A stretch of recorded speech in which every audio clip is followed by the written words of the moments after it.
The students, yesterday we have seen the point where it was the constituents of money supply.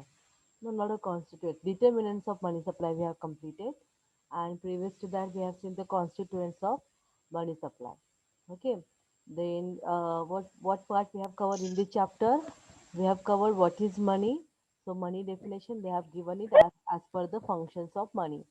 So money is acting as a medium of exchange or as a measure of value, or we can say as a store of value. Then we have seen the supply, money supply meaning. Okay.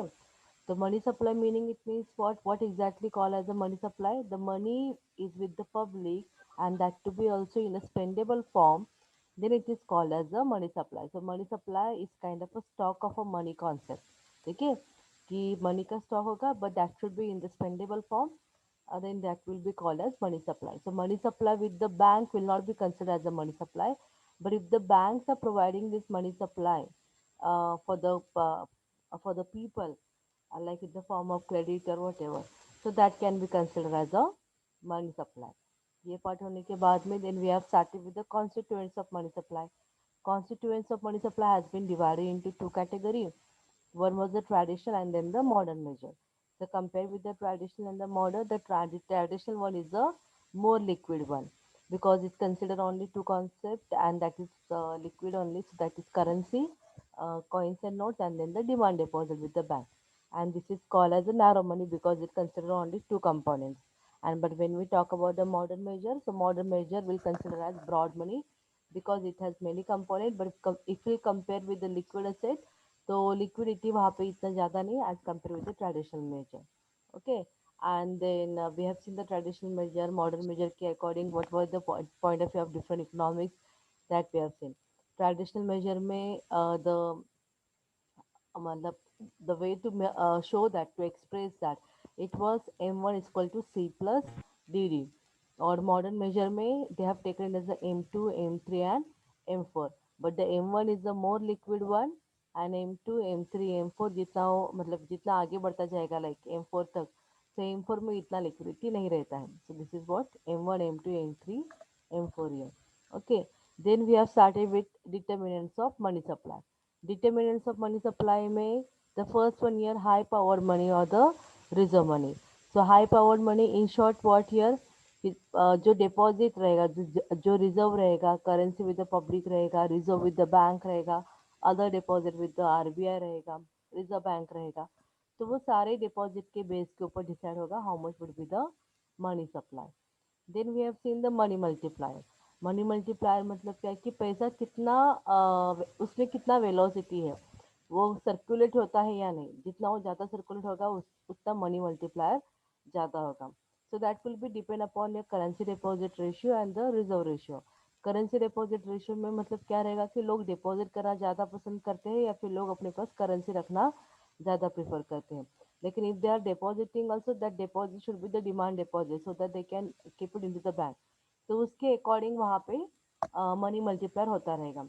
अगर लोग ज़्यादा demand deposit के ऊपर prefer करेंगे then obviously what will going to happen, money multiplier will be more. लेकिन लोग currency के ऊपर ज़्यादा प्रेफरेंस करेंगे तो शायद मनी मल्टीप्लायर इतना नहीं हो पाएगा.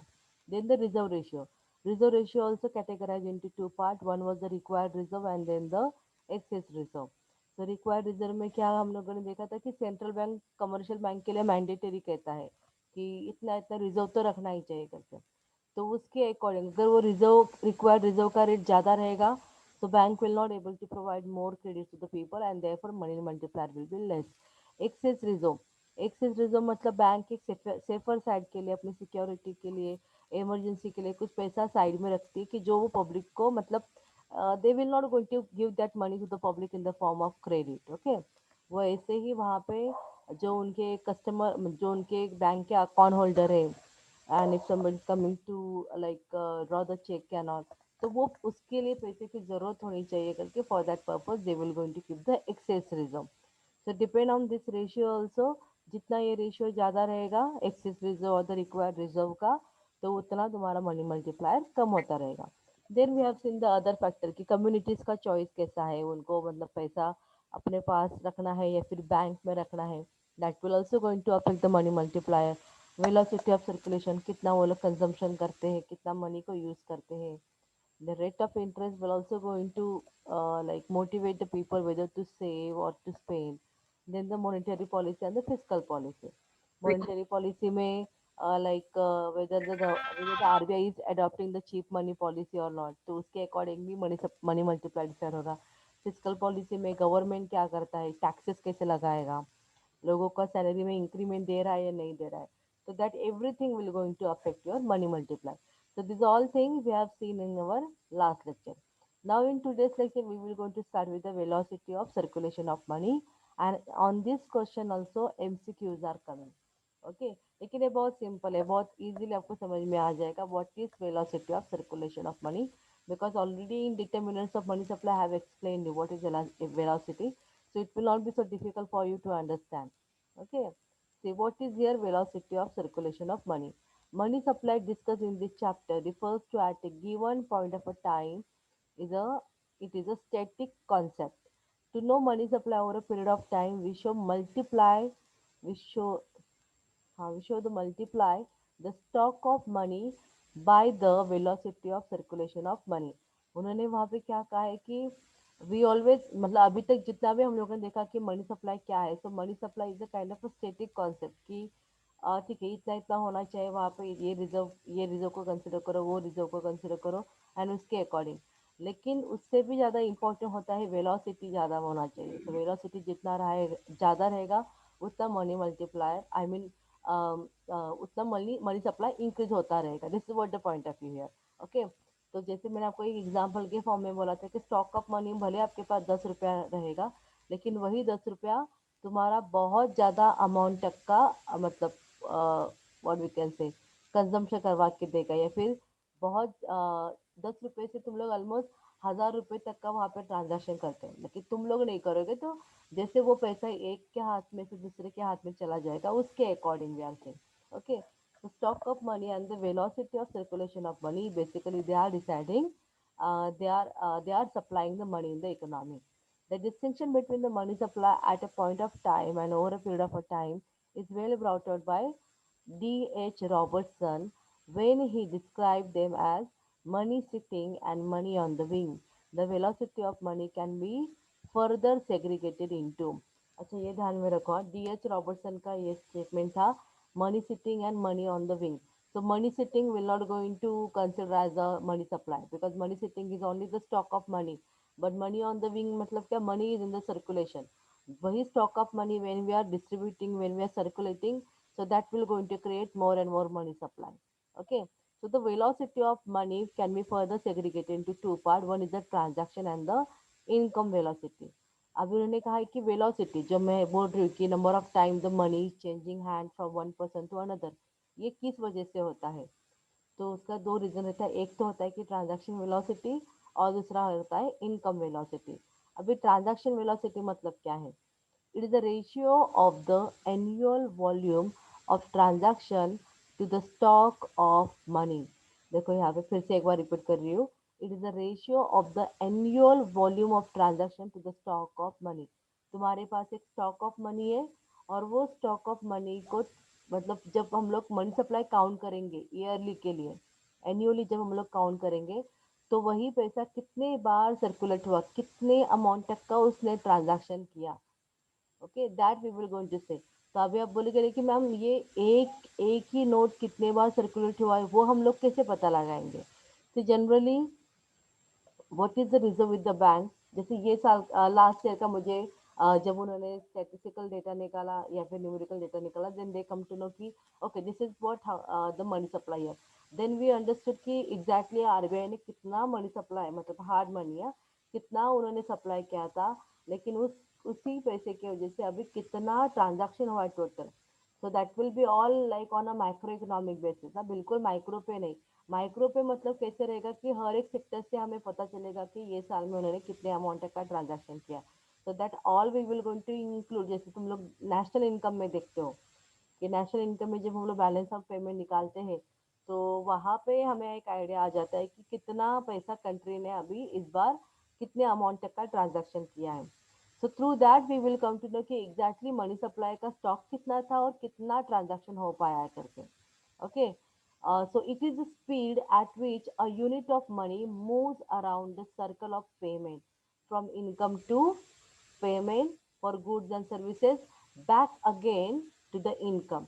मतलब goods and services के लिए पेमेंट के लिए हम लोग पैसा देते हैं, फिर से वो पैसा किसी और के लिए इनकम बन के आता है.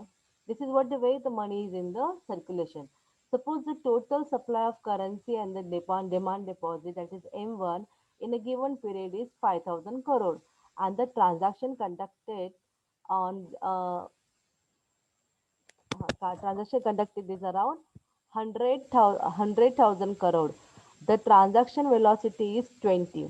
उन्होंने कहा कि 5,000 करोड़ तक का स्टॉक ऑफ मनी था, मतलब टोटल सप्लाई ऑफ मनी था, लेकिन उसी 5,000 करोड़ ने ऑलमोस्ट वहां पे how much it is actually 10 नहीं नहीं 1 लाख करोड़ तक का उन्होंने ट्रांजैक्शन किया. तो वहां पे वेलोसिटी आपका आ गया 20. दैट इज टू से गिवन यूनिट ऑफ मनी से rupees 1 perform the function of rupees 20. It indicates the average speed of unit of money. मतलब 1 रुपए ने वहां पे ऑलमोस्ट 20 रुपीज तक का वहां पे ट्रांजैक्शन किया, उसने 20 रुपीज तक का फंक्शन किया. So that is consider as your average speed of unit of money. तो ये जो स्पीड है, ये जो मनी का स्पीड है, this is called as your velocity of circulation of money. So are you getting it? Are you able to understand what I am trying to say here? या confusion हो रहा है, नहीं समझ में आ रहा है कि Yes, वेलोसिटी ma'am. क्या है? Yes, ma'am. मतलब स्टॉक ऑफ मनी है.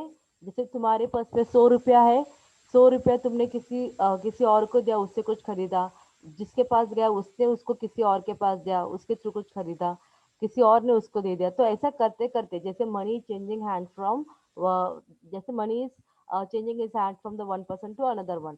तो वो जितने बार सर्कुलेट होता है, ठीक है, जितने बार सर्कुलेट होता है और वो कितने अमाउंट तक का वहां पे फंक्शन करता है, उसको वो स्पीड को कहा जाता है velocity. Are you getting me student? क्या क्या मैं क्या बोलना चाह रही हूँ, क्योंकि समझ में आ रहा है ट्रांजैक्शन वेलोसिटी क्या हुआ Yes, यहाँ ma'am. पे? ओके. तो ऐसे कौन, Yes, ma'am. तो यहाँ पे ऐसे कौन से फैक्टर है that is determining the transaction velocity? मतलब ऐसे कौन से फैक्टर्स रहते हैं कि जिससे हम लोग ट्रांजैक्शन ज्यादा करेंगे? Okay, so the first one here, volume of production and trade. With the constant supply of currency and the demand deposit, their velocity will be more when economy produces more goods and thus has more transaction. उन्होंने कहा है कि country में जितना ज़्यादा production, मतलब जितना हम लोग ज़्यादा प्रोडक्शन करेंगे, so obviously when will going to do the more production, तो उसका सेलिंग वहाँ पे ज़्यादा रहेगा, उसके रॉ मटेरियल के लिए लगने वाला खर्चा वहाँ पे रहेगा. So this way we will going to increase our transaction. Consumption हम लोग ज्यादा करेंगे ना, मतलब यूज उसको ज्यादा करेंगे. और यूज जब प्रोडक्शन ही हम लोग वहाँ पे इंक्रीज करने वाले हैं, तो उसके लिए लगने वाले लेबर फोर्स, उसके लिए लगने वाले रॉ मटेरियल, प्रोडक्शन को सेल करना है, तो वहाँ पे ट्रांजैक्शन एक्टिविटी बढ़ेगा. Okay. So your transaction velocity will also going to depend upon your volume of production and the trade. Then the institutional arrangement.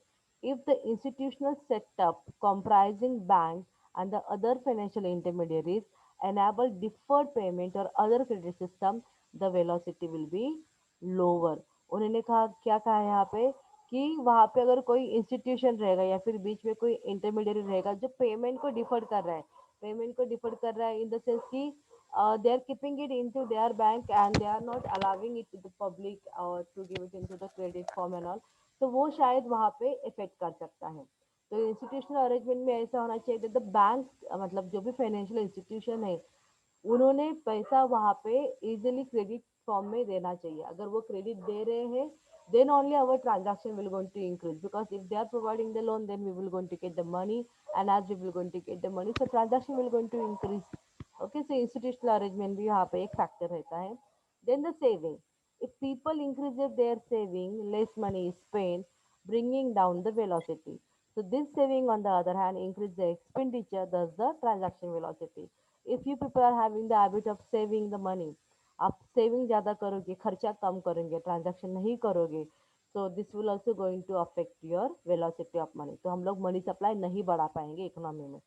तो इसका मतलब ये नहीं कि आप खर्चा ही करते जाओगे, खर्चा करो लेकिन बैंक में पैसा रख के खर्चा करो, बिकॉज जो पैसा आप सेव कर रहे एटलीस्ट वो एज इट इज नहीं रहेगा. It will not be like a money sitting. Okay. तो जो पैसा तुम लोग बैंक में रख रहे हो तो bank will going to use that money to give to the other person. अगर आप में वो हैबिट है सेविंग करने का तो आप नहीं खर्चा कर रहे हो, लेकिन घर पे मत रखो। मतलब क्योंकि घर पे तो वो पैसा हम लोग यूज नहीं करने वाले हैं किसी और को देने के लिए, तो एटलीस्ट बैंक किसी को वो दे देगा। But when ever you need it, उस टाइम पे आपको बैंक पैसा भी दे देगा। तो इसके लिए the preferable one, if you have that kind of a habit of saving, तो उसको आप बैंक में रखा करो तो बैंक उसको यूटिलाइज करेगा। लेकिन अगर सारे कस्टमर का, सारे कंज्यूमर का यही पॉइंट ऑफ व्यू है सेविंग करना है, then we can not have the transaction. Though we are keeping that money in to the bank, लेकिन बैंक से कोई लोन ही नहीं डिमांड करेगा because they don't want to spend it, then definitely there will not be any transaction velocity. So saving will also going to affect your transaction, and this saving will going to increase your velocity and the transaction velocity. Then the changes in the price level. During inflation, money circulates faster, whereas during deflation, economic activities decline. So also the velocity. Changes in price level is usually associated with cyclical phases. During the prosperity period, economic activity increases and so also the price level. This necessitates a high velocity of money. Reverse is the situation during deflation. What they are saying here, inflation. उन्होंने कहा, बात का यहाँ पे जो हम लोगों ने देखा था ना, business of phases of business cycle, prosperity, recovery, उन्होंने उस टाइम के लिए कहा है कि when we are coming at the period of prosperity, तो prosperity में क्या होता है कि there is a more demand for the commodity और सप्लाई भी वहाँ पे इंक्रीज होता है, but again the price level increases, there for the profit of the entrepreneur also increases. तो जैसे प्राइस बढ़ेगा it means what here, inflation has been increase. तो वहाँ पे हम लोग ज़्यादा पैसा खर्च करते हैं on a on a particular commodity. तो what they are saying here कि अगर इन्फ्लेशन होता है, मतलब प्राइजेस अगर बढ़ती है, then we will going to have the more transaction velocity because वहाँ पे ज़्यादा पैसे को यूज़ किया जाएगा। But when will be the deflation, तो शायद पैसा वहाँ पे कम यूज़ किया जाता है, प्राइजेस कम रहते करके, so obviously velocity will be less at this particular point. And then the regularity and certainty of income received, this is very very important. Time interval between the successive income received influences velocity of money. उन्होंने यहाँ पे time gap के बारे में कहा है।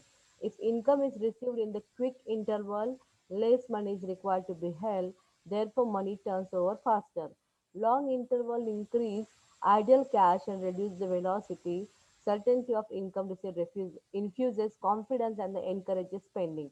If income receipts are not certain, people become cautious, spend carefully, keeping balance to meet uncertainty and thus reducing the velocity of money. See what exactly happening here under regularity and the certainty of income receipt. यहाँ पे उन्होंने कहा that the people should get the regular income. जैसे for example अगर आपको monthly income मिलता है and you know that I will go like every month I will going to earn this much, आपका वो अमाउंट भी फिक्स है और आपको पता है कि एक महीने के बाद तो आपको सैलरी मिलने ही वाला है करके। सो वहाँ पे यू हैव दैट सिक्योरिटी कि अगर मैं पैसा खर्च करूँगा तो मुझे ये पर्टिकुलर डेट तक तो पैसा आने ही वाला है करके। तो when you going to get this kind of security, तो वहाँ पे तुम्हारा एक्सपेंडिचर थोड़ा ज़्यादा रहता है। But if you are not sure कि whether in the next month you will going to get the amount और नॉट, तो तभी तुम लोग क्या करोगे, पैसा थोड़ा बचा बचा के खर्चा करोगे। So because of that, like you are not assured कि whether you will going to get the income in the next month, अगर मिलेगा भी तो पता नहीं कब मिलने वाला है करके। अगर आपको ये पता नहीं कि उसका एग्जैक्ट अमाउंट कितना रहेगा। If that kind of assurity is not there, तो खर्चा आप लोग कम करते हो, और खर्चा आप कम करोगे तो ट्रांजैक्शन वेलोसिटी कम होगा, तो इसकी वजह से मनी सप्लाई भी कम होगा। Now you tell me student, the people who are getting the fix amount, but I give you two situation. एक है वहाँ पे पर्सन रहेगा कि जिसको वीकली सैलरी मिलता है, वीकली पे उसको एक फिक्स अमाउंट का सैलरी मिलता है, इनकम मिलता है, और किसी को मंथली का इनकम मिलता है। अभी ये दोनों में से कहाँ पे ट्रांजैक्शन वेलोसिटी ज़्यादा रहेगा? आपको क्या लगता है दोनों में से कहाँ पे ट्रांजैक्शन ज़्यादा रहेगा, खर्चा करने का आदत ज़्यादा रहेगा? जो monthly. Ma'am, the person who get weekly, yes, the person ma'am monthly. weekly ma'am. Weekly, weekly का रहेगा। मैम क्योंकि वीकली। वीकली में क्या होता है कि उसको पता है कि अच्छा ये हफ्ता हो गया, अभी नेक्स्ट हफ्ते में तो मुझे मिलने ही वाला है करके, है ना? तो वहां पे उसका खर्चा ज्यादा हो जाएगा। लेकिन मंथली में क्या रहता है कि उसको पूरा 30 दिन वहां पे वो जो भी पैसा उसको मिलता है वो उसको संभाल संभाल के यूज करना है, सो दैट 30 डेज में ऐसे नहीं होना चाहिए कि वो 10 दिन में उसको खर्चा करे, बाकी का दिन फिर वो क्या करेगा। लेकिन जो वीकली अर्नर्स रहते हैं उनके लिए पता है कि हाँ मेरा ये वीक चला जाएगा, मुझे नेक्स्ट वीक में तो मिलने वाला है करके, तो उनका जो टाइम गैप है वो बहुत कम है। तो उनको इतना टेंशन नहीं रहता है कि क्या होगा करके, so within a week they can spend the money and they can get the another income in the next week also. So that kind of a things is there. So therefore regularity and the certainty in the income, that will also going to affect your transaction velocity. Okay, so this part is clear to you student, what is transaction velocity? ये समझा आपको? Yes or no? Yes, ma'am. Yes, ma'am. यहाँ पे फिर से एक बार मैं repeat करती हूँ, वेलोसिटी मतलब हम लोग क्या बात करें, वेलोसिटी मतलब हम लोग बात करें money in circulation, the number of time the money in the circulation, the speed at which the money is in the circulation, इसकी हम लोग बात करें। और जो जो स्पीड है मनी सर्कुलेशन का, वो डिसाइड करेगा कि मनी सप्लाई कितना है करके। तो पैसा तो एक स्टॉक कॉन्सेप्ट है, पैसा तो एज इट इज है, मनी सप्लाई एक स्टॉक कॉन्सेप्ट है। क्यों स्टॉक कॉन्सेप्ट है? मतलब money is a kind of a stock concept है, not money supply, money supply में नहीं बोल सकती यहाँ पे। तो यहाँ पे स्टॉक ऑफ मनी है, मनी वहाँ पे अवेलेबल है, लेकिन उसको हम लोग कितना यूज करते हैं, that use the using part is called as your money supply है। ओके, तो हम लोग अभी ट्रांजैक्शन के लिए देख रहे थे कि ट्रांजैक्शन जितना ज़्यादा रहेगा उसके अकॉर्डिंग हम लोग पैसा ज़्यादा यूज करेंगे और therefore money supply will going to increase. Now we are talking about the income velocity of money. It refers to the average number of time a unit of money is used for making payment for final goods and services। यहाँ पे हम लोग क्या बात कर रहे हैं कि एवरेज नंबर ऑफ टाइम जो पैसा हमारे पास है, वो पैसा हम लोग कितने बार पेमेंट करने के लिए यूज करते हैं। ये like how much time we are using it for doing the payment for final goods and services. Transaction में हम लोग क्या बात कर रहे थे, ट्रांजैक्शन में हम लोग यहाँ पे खर्चा करने की बात कर रहे थे कि पैसा कब कैसे जाएगा करके, लेकिन इनकम में हम लोग यहाँ पे बात कर रहे हैं इनकम के फॉर्म में कैसे जाएगा, पेमेंट के फॉर्म में। ठीक है, the concept is more popular with the national income accounting technique. It is the ratio of GNP to money stock. If the GNP is 50,000 crore and money stock is 10,000 crore, the income velocity on money is 5। ठीक है, मतलब money stock 10,000 crore तक का था और GNP मतलब क्या रहता है कि अपना नेशनल इनकम रहता है। तो 10,000 करोड़ तक का मनी सप्लाई हुआ था, मनी स्टॉक था इकोनॉमी में, और उसकी जगह पे ये साल में इकोनॉमी में जो टोटल नेशनल इनकम था वो अराउंड 50,000 करोड़ तक का हो गया। इसका मतलब ये है कि हमारा जो इनकम वेलोसिटी ऑफ मनी था, मतलब जो इनकम बढ़ने का अपना जो लेवल था, that was around 5। Okay, the income velocity is always lower than the transaction velocity. Since the former confine itself to the final goods and services, transaction in financial asset and the sales of existing land and building are also excluded from the income velocity. लेकिन उन्होंने यहाँ पे एक बात कहा है कि अगर हम लोग मनी सप्लाई को जब मेजर करेंगे and when we will going to do that measurement on the basis of transaction velocity, तो वहाँ पे हमारा मनी सप्लाई ज़्यादा दिखेगा as compare with the income velocity. why it is so? Because they are saying कि transaction velocity में they are even considering the financial asset, then the sales of existing land, then again building, वो सब वो लोग consider करते हैं, transaction के लिए यूज किया जाता है ना, मतलब उसके लिए रेंट देना है वगैरह, वो सब वहाँ पे कंसिडर करेंगे। लेकिन इनकम में we will not going to do such thing, we will going to exclude it. तो इसके लिए उन्होंने कहा है कि इनकम वेलोसिटी कम आता है as compare with the transaction velocity. Okay, now the factor determining income velocity, ऐसे कौन से फैक्टर है कि जिससे इनकम वेलोसिटी बढ़ेगा या कम होगा? growth of GNP, an increase in GNP vice versa given quantity of money require faster turnover of money to purchase the larger quantity of final goods and services. A declined GNP with the constant quantity of money or vice versa would reduce the income velocity. What they are saying here कि income GNP जैसे countries का जो national income है, जो मतलब जो पैसा आ रहा है कंट्री के पास डोमेस्टिक गुड्स को प्रोड्यूस करने के बाद में, एक्सपोर्ट इम्पोर्ट एक्टिविटीज के through whatever money we are getting है, तो वो आपका जीएनपी में कंसिडर होता है। तो उन्होंने कहा है कि ग्रोथ ऑफ जीएनपी, जितना ज़्यादा आपका जीएनपी रहेगा, कंट्री का इनकम जितना ज़्यादा रहेगा, उतना ज़्यादा हम लोग क्या कर सकते हैं, we can purchase the larger quantity of final goods and services. मतलब पैसा रहेगा तो ही हम लोग वहाँ पे खर्चा करने वाले हैं. So therefore they are saying the growth of GNP will also going to determine your income velocity. Then the demand for idle cash. Income velocity of idle cash is zero. अगर तुम लोग ऐसा ही पैसा रखने वाले so that will be the zero. If the demand for idle cash increases, expenditure on final goods and services declines, bringing down the income velocity also.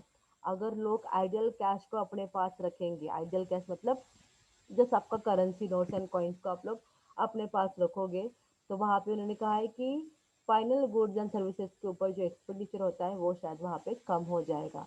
और इसकी वजह से you will not able to give the payment to the, जैसे आप लोग खर्चा ही नहीं करेंगे तो वहाँ पे वो फाइनल गुड्स एंड सर्विसेज के लिए पेमेंट ही नहीं जाने वाला है. तो अगर उनके पास वो पेमेंट ही नहीं जाएगा, उसके लिए हम लोग पेमेंट ही नहीं करेंगे, so ultimately your income velocity will going to get down here. Then the quantity of money supply.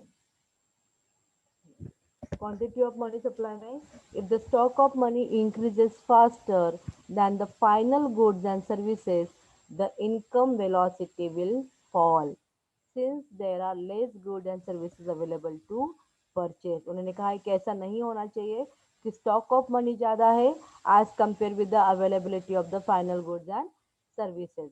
अगर ऐसा रहेगा तो मतलब फाइनल गुड्स एंड सर्विसेज के लिए हम लोग पेमेंट देंगे और मतलब वो उसका पेमेंट का काम हो जाएगा. लेकिन यहाँ पे स्टॉक ऑफ मनी ज़्यादा है और गुड्स एंड सर्विसेज से कम है, तो हम लोग कहाँ पे वहाँ पे ज़्यादा पेमेंट दे पाएंगे. तो उन्होंने कहा है कि उसकी वजह से भी तुम्हारा मनी सप्लाई और we can say the velocity, income velocity will going to fall here. तो इन शॉर्ट इनकम वेलोसिटी मतलब क्या कि जो गुड्स एंड सर्विसेज है उसके लिए पेमेंट देना. आप बोलेगे मैम लेकिन ये तो सेम हो गया ना कि ट्रांजैक्शन में भी हम लोग वैसे ही काम कर रहे हैं और इनकम में भी हम लोग वैसे ही काम कर रहे हैं, मतलब खर्चा ही कर रहे हैं. हाँ, लेकिन यहाँ पे इनकम में वो लोग वो चीज़ों को एक्सपेंडिचर पॉइंट ऑफ व्यू से नहीं ले रहे, they are considering it as a final payment for the goods and services. तो वो लोग कंसिडर कर रहे हैं कि हम लोग पेमेंट दे रहे हैं, मतलब इनकम के पॉइंट ऑफ व्यू से कंसिडर कर रहे हैं. लेकिन यहाँ पे again one more thing is what कि लाइक इनकम वेलोसिटी क्यों कम आता है ट्रांजैक्शन वेलोसिटी वेलोसिटी से. इनकम वेलोसिटी में क्या है, उन्होंने कुछ पार्ट को कंसिडर नहीं किया है. जैसे कि जो लैंड रहेगा, एग्जिस्टिंग लैंड है, उसके लिए जो पेमेंट देते हैं वो उन्होंने कंसिडर नहीं किया हुआ इसके अंदर. ठीक है, जो फाइनेंशियल असेट है उसको उन्होंने कंसिडर नहीं किया है. मतलब जैसे कि अपने अपना खुद का एक बिल्डिंग है तो बिल्डिंग का वो पेमेंट, उसके ऊपर कुछ पेमेंट वगैरह तो हम लोग दे नहीं रहे हैं, तो वो सब पार्ट्स को उन्होंने वहाँ पे एक्सक्लूड कर दिया है करके इनकम वेलोसिटी कम दिखता है. Otherwise it will be same like your transaction velocity and the income velocity. बस बोलने के लिए ट्रांजैक्शन है. ट्रांजैक्शन में हम लोग क्या करते हैं कि मतलब पैसा देते हैं, पैसा लेते हैं, this the transaction is happening. And in the income velocity we are only considering the one part कि we are giving payment and we are getting the goods and services. So this is what the difference is here. Are you able to understand the difference, student? What is transaction and what is income? समझ में आ रहा है आप लोगों को? Yes or no? अच्छा चलो आप लोग मुझे बताओ ट्रांजैक्शन वेलोसिटी में हम लोग क्या देखते हैं, किस चीज़ों को ज़्यादा इंपॉर्टेंट देते हैं? Tell me. Under transaction velocity हम लोग किन चीज़ों को इंपॉर्टेंट देते हैं? How we will going to measure that velocity? Yes, come on speak up. Transaction करना मतलब क्या करना? यस, ट्रांजैक्शन कब ज़्यादा होता है? जब हम लोग क्या करेंगे, कंज्यूमर क्या करेगा तभी ट्रांजैक्शन ज़्यादा होगा. Yes, consumption. हाँ वेरी गुड. जब एक कंज्यूमर कंजम्पशन करेगा तब ट्रांजैक्शन ज़्यादा होगा. सो कंजम्पशन करना मतलब यहाँ पे एग्जैक्टली वो क्या कर रहा है, he is spending the money. Okay, he is spending the money to buy the goods and services. तो उन्होंने वही चीज़ों को यहाँ पे कंजम्पशन पॉइंट ऑफ व्यू से, एक्सपेंडिचर पॉइंट ऑफ व्यू से लिया है. एंड सेम वही point consumption, sorry consumer consumption के लिए पैसा खर्च कर रहा है, लेकिन खर्चा करते करते जब वो गुड्स एंड सर्विसेज खरीदता है तो वो गुड्स एंड सर्विसेज खरीदने के बाद में किसी और के लिए वही पैसा एक पेमेंट हो जाता है. Are you getting me? So when it will come as a payment so that will be the income velocity. देखो सिचुएशन सेम ही है, कोई कुछ अलग नहीं कर रहा है. The consumer are spending money in the transaction also and in the income also. But in the transaction velocity they are considering it कि उसने ट्रांजैक्शन किया वहाँ पे, गुड्स एंड सर्विसेज खरीदे, उसके लिए उसने पैसा दे दिया करके, so they are taking it from that point of view. But income velocity में व्हाट दे आर सेइंग यार कि उसने पैसा खर्च किया लेकिन वही खर्चा किया हुआ पैसा किसी और के लिए इनकम है, so that's what they are saying कि वो इनकम वेलोसिटी में उन्होंने कंसिडर किया हुआ है। कहने की बात एक ही है, बोलने के लिए एक ही है कि खर्चा किया, लेकिन बस वहाँ पे एक्सप्लेन करने का तरीका उनका अलग है, ट्रांजैक्शन वेलोसिटी क्या हो गया और इनकम वेलोसिटी क्या हो गया करके। Are you getting me student? समझ में आ रहा है आपको? अभी तुम लोग मुझे फटाफट आंसर बताओगे। हाँ, मैं आप लोगों को ऑब्जेक्टिव क्वेश्चन पूछती हूँ, देखते तुम लोगों को कुछ आता है या नहीं करके।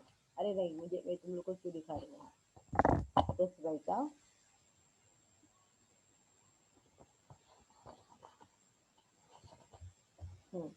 ओके, हाँ, चलो विल स्टार्ट हियर। आप लोगों को करेक्ट ऑप्शन बताना है। वी आर स्टार्ट, अच्छा पहले मैं वेलोसिटी का लेती हूँ, अगर मुझे वेलोसिटी का कुछ मिलता है तो।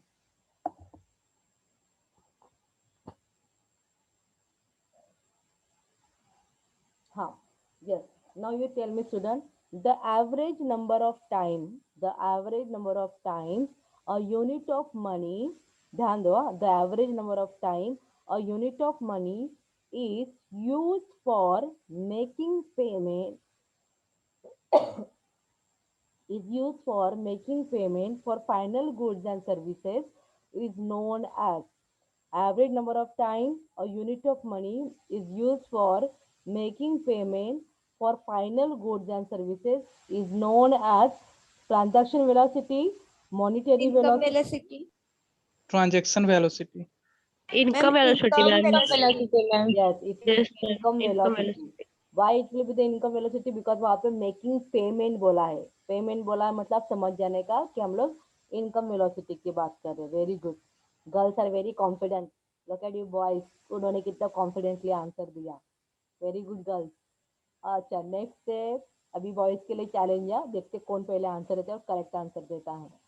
Okay, the next one here, which of the following determines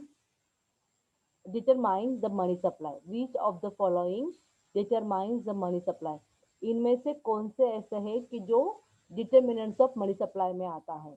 options are high powered money, money multiplier, communities choice, all the above. All the above, Ma'am, ma'am. community choice. All the above. और Yes, all the above. It is actually all the above, सारे, मतलब money multiplier है, high powered money है, community choice है। Yeah. फिर भी यहाँ पे लड़की ने ही पहले आंसर दिया था, तो अभी भी गर्ल्स ही विनर है। Yes, now the next one year, कौन सा दे दूँ? हाँ चलो, ये वाला तुम लोग को आना चाहिए। Yes, see here, high powered money include, high powered money में क्या क्या चीज़ों को इंक्लूड किया जाता है? और first option here, money with the public and the central bank. Second option, currency with the public, cash reserve of banks and other deposit with the central bank. Third option is deposit with commercial bank, money with the government and money with the public. Second option, ma'am. Financial cash reserve bank. Second Yes, option. very good, very good. Yes, boys, आप लोग क्या कर रहे हो? लड़के तीनों answer में winner हो रही है, फटाफट आंसर दे रही है। चलो, now the next one here, yes, traditional, we are talking about traditional now. Traditional measures of money supply include, traditional measure of money supply मतलब वो narrow money वाला है, ठीक है? So traditional measure of money supply include, options are Currency and demand deposit.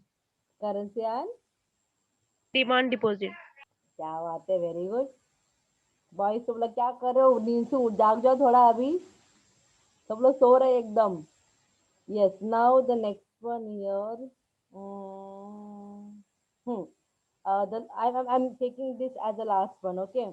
ये last one है, इसमें इसके अंदर बॉयज ने फटाफट आंसर दिया, then definitely I will going to appreciate you boys. Otherwise अभी मैं तुम लोग को कोई पनिशमेंट दे नहीं सकती हूँ, बट एनीवेज चलो। Yes, the question here, which of the following is not true, ठीक है?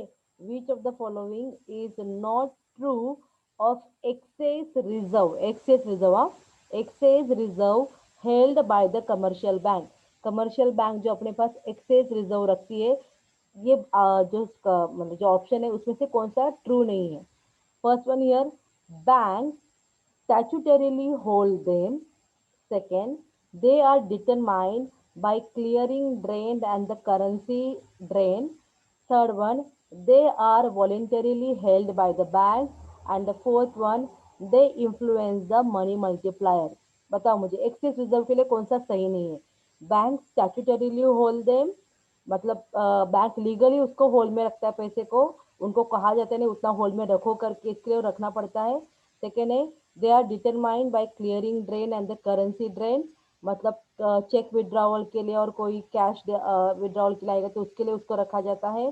They are voluntarily held by the bank, bank अपनी खुशी से उसको रखती है. एंड द फोर्थ वन है, they influence the money multiplier, इससे मनी मल्टीप्लायर में फर्क पड़ेगा. Third one. Third one. Ma'am, first one. First Third. one, bank. Yes, Ma'am, A girls, option. girls are winner again. It is the first one. ठीक है, bank को कोई वहां पे आरबीआई बोलता नहीं कि इतना परसेंटेज का अमाउंट रखो, ये बैंक वॉलेंटरीली Yes. रखता है कि उसके पास कितना लोग आ सकते हैं कस्टमर चेक विड्रॉ के लिए या फिर कैश विड्रॉ के लिए, इसके लिए वो रखा जाता है. तो it is voluntarily hold, it is not statutorily hold, कोई वहां पे कंपल्शन नहीं करता है. So finally, in as far as class, the girls are the winner. Girls अपने लिए तालियां बजाओ. यस, चलो. Okay, so that was good one. Kajal, please send me the screenshot of attendance. Yes, ma'am, yes. Okay, चलो, bye students. अरे एक ही लड़की Bye, की ma'am. जाएगी. Okay, very sad. Okay, okay, bye student, bye.